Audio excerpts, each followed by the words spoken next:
na hindi ko nakikitang gagawin ni Mayor Lenny kasi iba yung pagkatao niya, iba yung estilo niya. Tapos, besides, magkaibigan pa sila ni Sara. Alam nyo, Sentry, alam nyo po, pinagtatanggol ko po kayo dyan sa vlog ko eh. Kasi, alam nyo, hindi sa totoo lang po, kasi ganito po yan eh. Sa forte po ng mga Duterte, lalo na Sara, hindi po uubra yung, ano po eh, sinasabi ko po sa kanila na hindi uubra yung isang Lenny Robredo. Kailangan talaga medyo Malarisa Ontiveros na may palaban, papalag, at may talagang if babardugulin mo, babardugulin ka rin. Kasi si Ma'am Lenny, ano siya eh, mahinahon type na isang tao. And naiinis nga rin po ako dun sa mga ibang mga dilaw at dilaw at pink na bumabati ko sa inyo na parang binabatikos pa kayo na dahil na sinasabihan nyo si Lenny ng ganon. And na sinasabi ko naman sa kanila, Sentry, na hindi nyo alam kung ano, bago kayo magsalita, tingnan nyo muna yung sakripisyo at background ng isang taong nagawa niya para sa bansa. Doon kayo mag-focus. Hindi yung sa ini-initiate nyo lang dahil type nyo. Hindi kasi ganun eh. Hindi kasi ganun ang logic, di ba, Sentry? Oo, I agree. And pero ito, madagdag ko lang, Nyolo and Banat Boy. Kasi, nagkausap-usap na eh. Opo. Yung mga ganyang sentimiento kasi, dahil syempre, talagang mas gusto nila si Kumbaga kung merong mga DDS na talagang solid talaga na hardcore na supporter ni Digong, meron ding mga hardcore supporters ni Lenny. Na ito, talagang kakanti mo, talagang nag-aalboruto. Pero, ito na ngayon yung usapan. Nung nag-meeting sila last week, tinanong ng diretso si Lenny, kung tatakbo ka ba o hindi. Sinabi niya hindi siya tatakbo. So, wala na tayong pinag-uusapan. So, tinanggal na yan siya sa equation. Ang pinagpipilian na lang ngayon na mga dilaw at pink ay si Bam Aquino tsaka si Risa Hontiveros. So silang dalawa na lang ang pinagpipilian. So ganun ngayon. Ako naman, bakit mas kumikilya ako kay Senator Risa? Kasi pagka kasi si Senator Bam, alam nyo, Aquino Marcos yan, masyadong malalim ang sugat. Yung mga solid na dilaw, talagang hindi yan papayag na magsani puwersa with the Marcoses. So, yun ang problema natin. Paano yan? Kung magsosolo sila, o kunyari, may admin candidate, may candidate din yung dilaw, tapos may candidate si Sara, o mahahati talaga yung puwersa.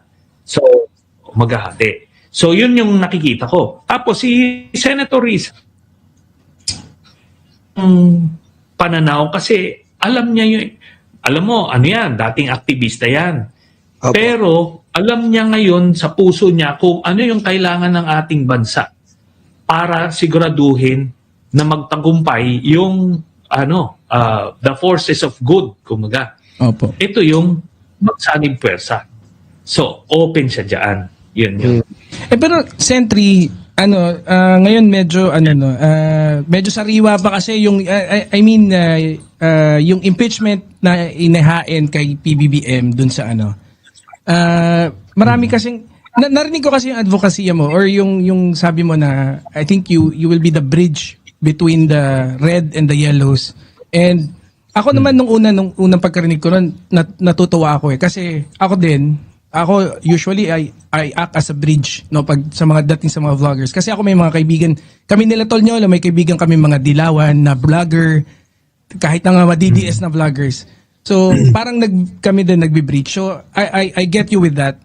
Ang lang, how will you be able to reconcile yung idea na kasi parang we were I'll be straight at Sentry kasi medyo na-hurt kami dun sa pagpanig ni Senator Laila de Lima doon sa impeachment na isulong.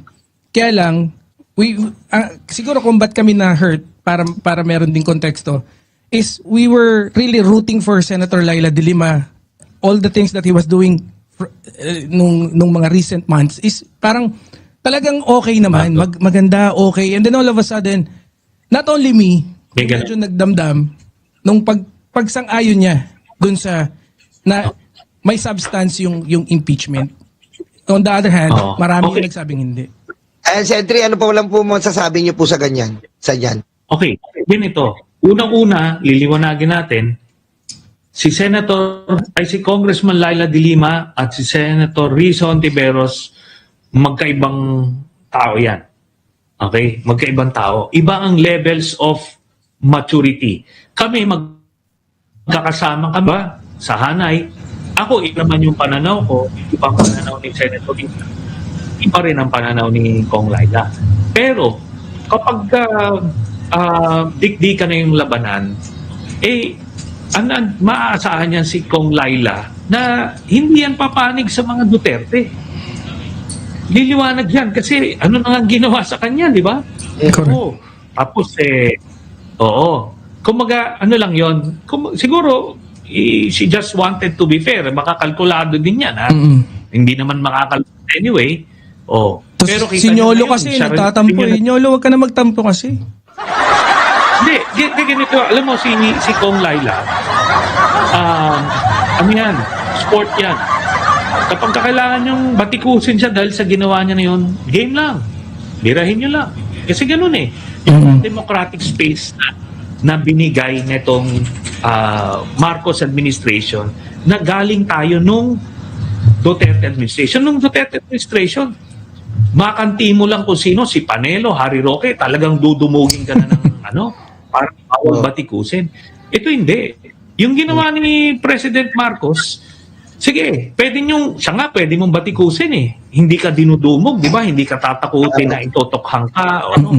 So yun yung democratic space na hindi na-appreciate ng mga tao natin, yung kaibahan, nung panahon ni Duterte, hindi mo magawa yun. Ngayon, magagawa mo kay Marcos, other administration. So kahit sino pwede mong batikusin. Pwede mong batikusin si Kong Laila. Na bakit mo sasabihin may substance yan? O gano'n. So, gano'n lang naman yon. It's fair game ito. Fair game. Pero, alam natin yung, kumaga pag crunch time, alam natin kung saan papanig yung mga yan. Oo nga. Kaya Nyolo wag ka na magtampo Hindi, alam ko yan. Sabi ko nga, Sentry, kung pwede ko lang sabihin yung secret ni Sentry at ni BBM, sasabihin ko na. Diba, Sentry, wag muna, no? Sentry, wag muna, no? Bawal sa... napapanahon. May Diba? Tinago yun. Napapainom ako ng tubig sa'yo, Nyolo eh. Kita mo? Sabi ko sa inyo, may secret kami nila Sentry, kami lang magtotropa yon, di ba, Barat Boy?